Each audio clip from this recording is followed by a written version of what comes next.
오늘은 종려주일로 고난주간의 시작입니다. 예루살렘에서 마지막 일주일을 보내는 예수님의 순환과 죽음을 묵상하는 시간입니다.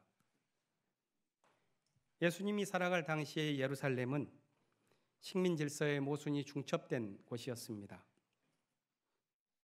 억압과 풍요가 교차하고 지배와 저항이 겹쳐 있는 곳이었습니다. 이곳을 향해서 어린 나귀를 타고 가는 예수님의 일행, 또 그 초라한 모습을 보면서 환호하는 군중들, 그렇지만 다가오는 체포와 심판과 죽음, 그 장면을 앞서서 미리 그려보면 이 마지막 일주일이 마치 인생과 역사의 압축판이라는 느낌을 줍니다. 예루살렘을 향해 진격하는 예수님의 일행을 한번 상상해 보십시오. 그들은 생명을 억압하는 체제를 타파하려는 그런 의지를 갖고 있고 그 식민 질서를 극복해 보려는 모험의 기미가 삶에 담겨 있습니다. 그런데 그 거대한 체제를 향해 돌격하는 그들이 의탁한 것이 고작 어린 나귀였다는 것은 그들이 꿈꾼 구원과 해방이 여타의 것과는 다른 종류의 것이라는 사실을 암시해 줍니다. 그들을 향해 쏟아졌던 군중들의 환호는 얼마 가지 않아서 조롱과 배신으로 변합니다. 그것을 볼 때 우리는 우리들의 현실에서도 반복되는 익숙한 좌절이 예수의 일행에게도 있었다는 사실을 알게 됩니다. 하지만 낙담케 하는 것들마저도 마침내는 구원의 요소들로 바뀌지요. 죽임과 파멸의 도구 십자가를 구원과 희망에 대한 상징으로 변화시키는 드라마가 펼쳐집니다. 제자 유다의 배신마저도 구원의 계기로 품어내고 십자가에 못 박는 군인들의 비난까지 모두 고난의 품에 녹여내는 역설적이고도 두터운 구원의 드라마를 우리는 성경에서 보게 되는 것입니다. 그 모든 것을 미리 그려보는 종려주일에 우리는 예수가 걸었던 이 길이 어느 한 개인의 불운한 길이 아니라 구원의 길, 해방의 길을 걷는 메시아의 행진이요, 또 그를 통해 상징되는 인류의 모험이라고 생각하게 됩니다. 그리고 이 구원과 해방의 길은 두렵고 떨리는 마음으로 옮겼던 예수의 고단한 발걸음에서 비롯된다는 사실을 알게 됩니다. 재미있는 것은 이 과정을 아무리 눈을 뜨고 지켜보아도 하나님이 등장하지 않는다는 것입니다. 아니, 이 순간 만일 하나님이 예수와 동행했다면 그는 고난과 수치를 당하는 사람들의 동반자였지 기적을 일으키는 신은 아니었다고 하겠습니다. 예수의 주변에 일렁이고 있는 신의 그림자, 그것은 사람들이 기대하던 종류의 것이 아니었습니다. 로마 군인들이 예수를 향해서 너나 구원해보라지 이렇게 조롱할 때 만일 신이 거기에 있었다면 그 신은 모욕을 감당해야만 했을 것입니다. 예수가 걷는 구원의 길에 적어도 오늘날 교회를 가득 채운 그런 신의 목소리는 한 번도 울리지 않습니다. 오늘의 한국교회가 신봉하는 전지전능한 기적의 신은 예수의 마지막 일주일 그 어디에도 나타나지 않습니다. 왜냐하면 그런 신은 애초에 존재하지 않기 때문입니다. 그런 기적의 신은 이스라엘이 포로기를 거치는 동안 이미 죽었습니다. 세월호 참사가 5주년이 되었습니다. 한국교회는 이 큰 슬픔과 재난에 오히려 상처를 더하기도 했습니다. 그것은 교회가 성장과 축복을 선사하는 힘의 신을 숭상하고 있기 때문입니다. 그러나 세월호 참사 이후에 기독교 신앙은 더 이상 그런 방식으로 진행될 수는 없습니다. 앞으로 기독교 신앙은 가라앉는 배를 들어올리는 기적을 일으킬 것이라고 믿겨진 신에게 절을 올리는 행위를 멈춰야 할 것입니다. 대신 진실은 결코 침몰하지 않는다는 사실을 굳게 믿으면서 수천 수만 번의 저항을 감당했었던 부모들과 그 곁을 지켰던 사람들이 죽어간 사람들을 어떻게 이 사회 속으로 다시 부활시키고 있는지를 볼 때 기독교 신앙 역시도 되살아날 것입니다. 세월호의 죽음과 비극에 얽혀 있는 사람들이 조롱과 저주와 비난과 진압과 모욕과 가난과 좌절 속에서 날마다 죽어가면서도 어떻게 이 땅을 마침내 구원의 길로 인도해 냈는지를 깊이 들여다보는 데에서 우리는 오늘 이 땅에서 하나님이 존재하는 방식에 대해서 깊이 지혜를 얻을 수 있을 것입니다.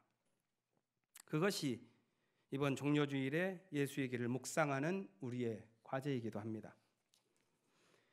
누가복음서의 본문은 예수께서 심판의 과정을 겪는 이야기를 전해줍니다. 본문이 길다 보니 주목할 때가 참 많죠. 그런데 우리는 내용을 크게 세 장면으로 나누어서 생각해 보고자 합니다. 첫 번째는 당시의 로마 식민 질서의 지배자들이 보여준 모습이고, 두 번째는 그들을 향하여 맞서 일어난 혁명운동과 군중들의 기대에 관한 것이고, 마지막은 예수가 걸어간 길이 가진 특징에 관한 것입니다. 첫 번째 생각해 볼 것은 지배 질서를 대변한 로마 총독 빌라도와 유대왕 헤롯입니다. 본문에서 빌라도 총독은 매우 합리적인 사람처럼 등장하지요. 그는 3번이나 예수를 옹호하면서 내가 보기에 이 사람에게는 아무런 죄가 없다, 이렇게 말하면서 그를 기소하려는 사람들과 오히려 맞서고 있습니다. 이런 묘사에는 빌라도에게 예수 처형의 혐의를 덜어주려고 하는 복음서 기록자의 특별한 동기가 있다고 봅니다. 그것은 여전히 복음서가 기록될 당시에 로마의 체제를 견뎌야 했던 상황에서 무리한 적대 관계를 피하고자 했던 신생 종교의 고충이 거기에 있다고 봅니다. 하지만 실제로 로마 총독이 그렇게 정의로웠을 것이라고 상상하는 것은 순진한 생각이죠. 누가복음서 기자 역시 13장 1절을 보면은 빌라도가 갈릴리 사람들을 학살해서 그 피를 그들이 바치려던 희생제물에 섞었다, 이런 무시무시한 기록을 남겨놓습니다. 그것이 냉정하고 잔악한 모습으로 식민 질서를 유지해 나간 로마 총독이 취할 수 있는 본래의 모습이었을 것입니다. 이들과 결탁했었던 사람들은 어땠을까요? 식민 세력의 마음을 사기 위해서 자신들의 경력을 쌓아왔었던 사람들. 이들은 마치 우리나라가 일제 강점기를 거치는 동안 국내에서 자생한 토착 왜구처럼 자기 민족을 억압하고 조롱하고 무시하는 것이 습속이 되었습니다. 본문에서 헤롯이 보여준 비열한 모습이 바로 그것입니다. 누가복음서 기자는 12절에서 헤롯이 예수를 조롱하고 화려한 옷을 입혀서 빌라도에게 보냈을 때 이전에 원수였던 그들이 이제는 친구가 되었다고 말합니다. 이 묘사에서 권력자들의 습성이 드러납니다. 이들은 무고한 자를 죽임으로써 자신들의 불의한 권력을 이어갑니다. 이들이 숭상하고 전파하는 힘의 종교는 화려하고 장엄하지만 거기엔 구원이 없다는 것을 복음서 기자는 말합니다. 둘째로 이 지배체제의 정면으로 저항하는 사람들이 있었습니다. 오늘 본문은 그 가운데 대표적으로 혁명운동가 바라바를 언급합니다. 그는 폭동과 살인 죄목을 가졌는데 여기서 폭동이라고 번역된 스타시스라는 말은 혁명과 봉기를 뜻합니다. 그는 살인이 동반된 혁명을 일으키다 잡혀와서 십자가 처형을 앞두고 있습니다. 아마도 그는 사람들로부터 매우 존경받는 사람이었던 것으로 추정됩니다. 바라바라는 이름이 그것을 증명합니다. 바라바라는 이름은 합성어인데 아들을 뜻하는 바르라는 말과 하나님을 친근하게 부르는 아바, 바르 아바, 이게 합쳐져서 하나님의 아들이라는 뜻입니다. 이 이름은 이 혁명가의 본명이라기보다는 별명이었던 것으로 보입니다. 오늘 본문에는 총독이 명절에 죄수를 석방하는 관습을 따라서 누구를 놓아줄 것인지를 묻는 장면이 누가복음에는 빠져 있는데 마태복음에 나오는 동일한 장면을 보면 빌라도가 군중에게 이렇게 묻지요. 여러분은 내가 누구를 놓아주기를 바라?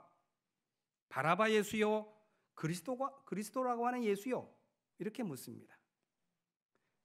그렇다면 바라바 역시도 그 본명은 당시 남성들에게 흔한 이름 예수였고, 그를 가리켜서 사람들은 하나님의 아들 예수라 이렇게 불렀던 것입니다. 사람들은 바라바를 살려달라고 했습니다. 그래서 그는 풀려났습니다. 그런데 우리가 주목할 것은 이것입니다. 복음서는 바로 이 하나님의 아들 바라바가 살려난 것에 주목하지 않습니다. 복음서의 궁극적인 방점은 바라바가 살아나는 데 있지 않고 예수가 죽은 것에 있습니다. 예수의 죽음 자체보다 죽음을 향해 걸어 들어가고 있는 독특한 방식의 예수의 길, 거기에 주목하고 있는 것입니다. 복음서는 바라바가 살아나게 된 경위보다 죽어가는 예수의 그 경로에 주목하고 있다는 것입니다. 예수가 하나님의 아들인 바라바를 살리기 위해서 대신 죽었다고 보는 것은 논리적 비약이 있긴 하지만 아예 불가능한 해석은 아니라고 봅니다. 십자가의 길을 걸어가는 예수의 동선 자체가 신앙의 눈으로 보지 않으면 해석되지 않는 내용을 갖고 있습니다. 그런데 예수의 길을 후대의 교리적으로 단순화된 해석보다는 훨씬 더 생생한 진리가 있다는 관점에서 해석하는 것이 좋겠습니다. 복음서가 그것을 어떻게 말하고 있는지 있는 그대로 읽어볼 필요가 있습니다. 오늘 본문에서 예수는 무력한 모습을 보이면서 죽음이 앞에 다가왔음에도 불구하고 자기를 변호하려고 하지 않고 그저 피동적으로 움직이죠. 마치 생의 의지가 없는 사람처럼 행동합니다. 권력자들에게는 핍박과 조롱을 당하고 민중들에게는 버림받습니다.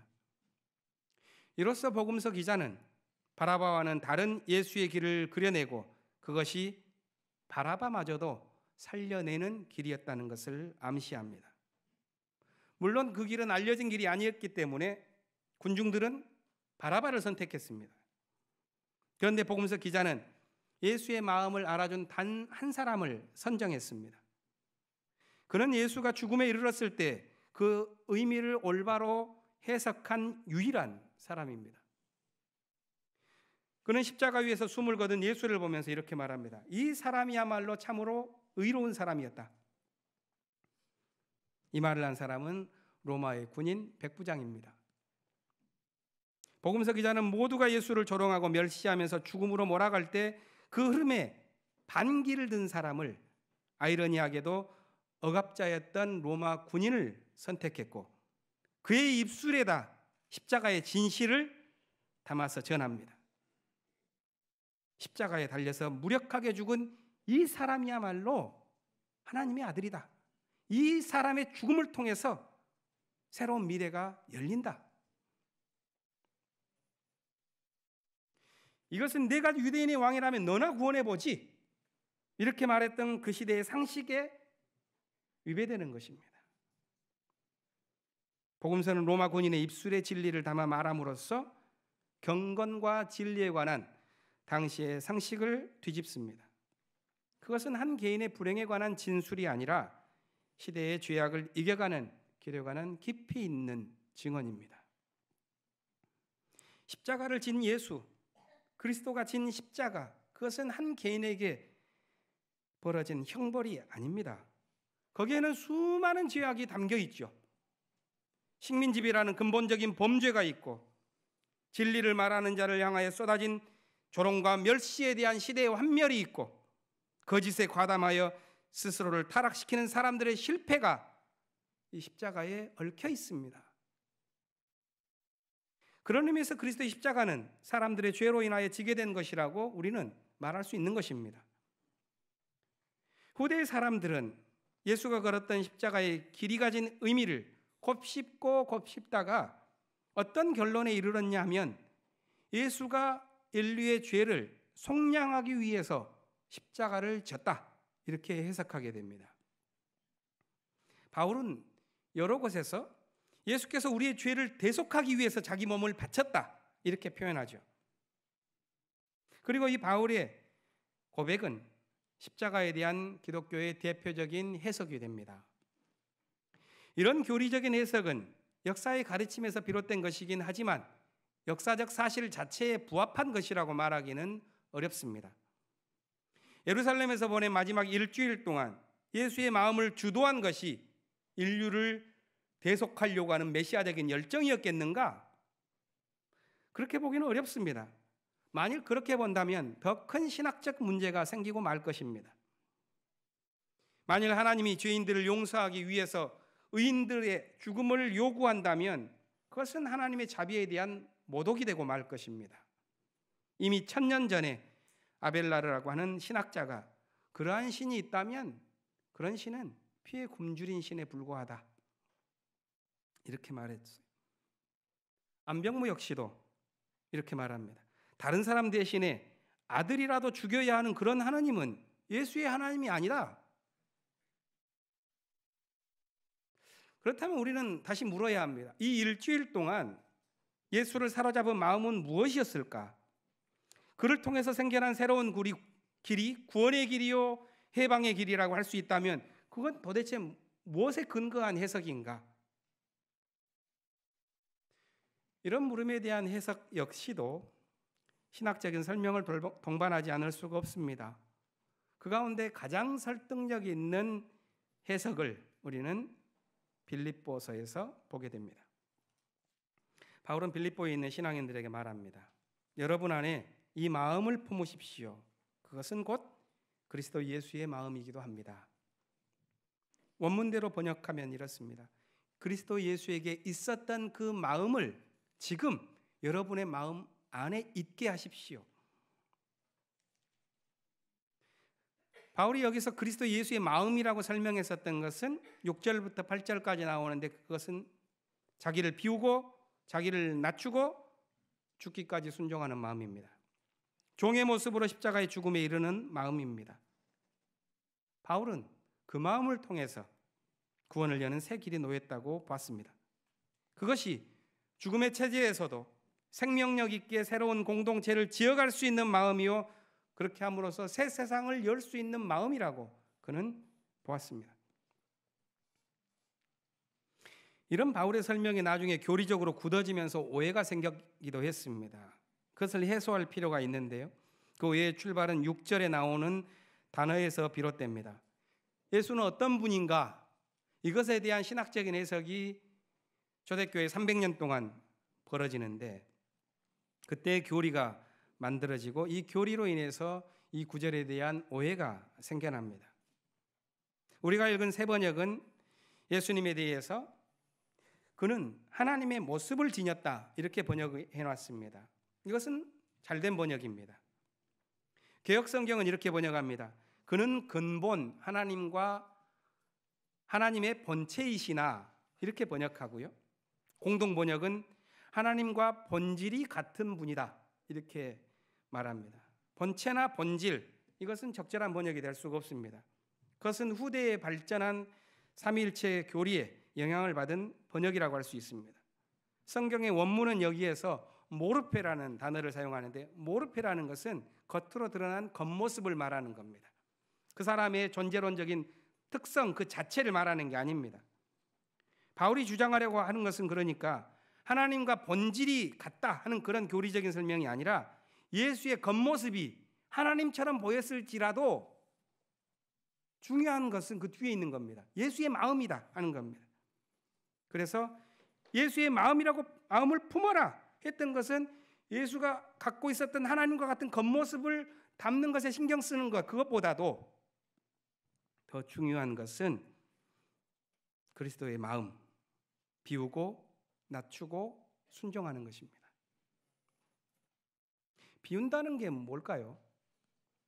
자기를 비운 마음을 가리켜서 바울은 케노시스라는 단어를 사용합니다. 이 케노시스라는 단어는 기독교 신학에서 매우 중요한 예수 그리스도를 해석하는 원리이고 또 그리스도를 따르고자 하는 모든 기독교 윤리의 초석이라고 이해합니다. 케노시스는 자기를 비우는 건데 그것은 기득권층들이 어떤 정신적인 체중 감량을 하는 활동 이것과는 전혀 다릅니다. 비운다는 것을 당시의 철학자들은 마치 스토아 학파처럼 군림하는 지배자들의 자기 성찰로 보거나 에피쿠로스 학파처럼 보다 나은 행복을 누리기 위한 어떤 정신의 수단으로 보았다면 그것은 오히려 바울을 모독하는 것입니다. 더 나아가서 군림하는 자리에 오르기 위해 안다라는 종교가 예수를 믿는 방식으로 비운다 하는 표현을 한다는 것은 그것은 영성의 파산이라고 하겠습니다. 바울은 자기를 비우는 것을 뭐라고 그러냐면은 바로 이어서 종의 모습을 갖는 것이라고 표현합니다. 군림하는 사람이 아니라 섬기는 사람이 되는 것입니다. 그것은 자기를 낮추는 것이고, 자기를 낮춘다는 말은 수치를 감내하는 것입니다. 또한 자기를 비우는 것은 순종하는 것입니다. 바울은 순종하는 마음을 가리켜서 후페쿠스라고 표현했는데 그것은 듣는다는 말입니다. 십자가에 이르기까지 순종한다는 것은 죽음에 이를 때까지 하나님의 말씀을 듣는다는 것입니다. 이게 예수의 마음입니다. 그렇다면 바울의 말대로 예수의 마음을 품고서 자기를 비우고 자기를 낮추고 죽기까지 순종하는 삶을 살아간다. 그것에 대해서 한번 생각해 보시기를 바랍니다. 그 삶은 어떤 삶일까요? 그 삶은 밑바닥 인생입니다. 인생 파탄이고 역사의 끝입니다. 사람들은 그렇게 생각하지 않을까요? 하지만 그때부터 하나님께서는 당신의 일을 시작한다고 바울은 말합니다. 새로운 역사, 새로운 문명, 그것은 바로 그러한 삶에서부터 시작됩니다. 바로 그런 예수에게 모든 이름 위에 뛰어난 이름을 주겠다. 모든 무릎을 그 이름에 꿇게 하겠다. 모든 입이 그를 주님이라고 부르게 하겠다. 그렇게 함으로써 하나님께서는 당신의 영광을 지켜갈 것이다. 이렇게 말을 하고 있습니다. 이것은 단지 종교의 선전이거나 훗날 기독교가 지배 종교가 되어서 범하게 될 제국주의적인 책동이 결코 아닙니다. 바울은 식민 지배로 파괴된 삶이 회복되는 생명의 길을 열기 위해서는 자기를 비우고 종처럼 낮추고 하늘의 뜻에 순복하는 사람이 등장해야만 한다고 보았고 그것을 그리스도의 마음에서 찾았습니다. 바울이 잘 그려낸 것처럼 예수는 누구보다도 구원을 열망했고 구원받은 삶을 바라였고 두렵고 떨리는 마음으로 그 구원의 길을 걸어갔습니다. 종려주일과 고난주간에 품어야 할 마음이 바로 이 마음입니다. 새로운 생명은 고난의 시절에 탄생한다는 것이 오래된 지혜이죠. 마치 예수의 순환을 미리 앞당겨 본 것처럼 바울보다도 수백 년 전에 제2 이사야는 오늘 이사야서에서 이렇게 말합니다. 나는 나를 때리는 자들에게 등을 맡겼고 내 수염을 뽑는 자들에게 뺨을 맡겼다. 내게 침을 뱉고 나를 모욕하여도 내가 그것을 피하려고 얼굴을 가리지 않았다. 이것은 포로들이 일상적으로 경험하는 삶입니다. 이사야는 그 삶이 버림받은 삶이 아니라 하나님이 함께했던 삶이라고 고백합니다. 주 하나님께서 나를 도우시니 그들이 나를 모욕하여도 마음 상하지 않았고 오히려 내가 각오하고 모든 어려움을 견뎌냈다. 내가 부끄러움을 당하지 않겠다는 것을 내가 아는 까닭은 나를 의롭다 하신 분이 가까이 계시기 때문이다. 바로 이것이 포로기 얻은 지혜요 순환에서 피어난 새로운 방식의 믿음입니다. 다윗과 솔로몬이라고 하는 그 과거의 위대한 영광이 산산조각 깨져버린 그때야 비로소 깨닫게 된 신앙의 지혜입니다. 따라서 이 지혜는 지배의 지혜가 아니라 돌봄과 섬김의 지혜입니다. 그것이 바로 그리스도의 마음까지 이어집니다. 주 하나님께서 나를 깨우친 사람처럼 말하게 하셔서 지친 사람을 격려할 수 있게 하신다. 아침마다 나를 깨우쳐 귀를 열어주셨다. 그래서 나는 주님을 거역하지도 않았고 주께 등을 돌리지도 않았다.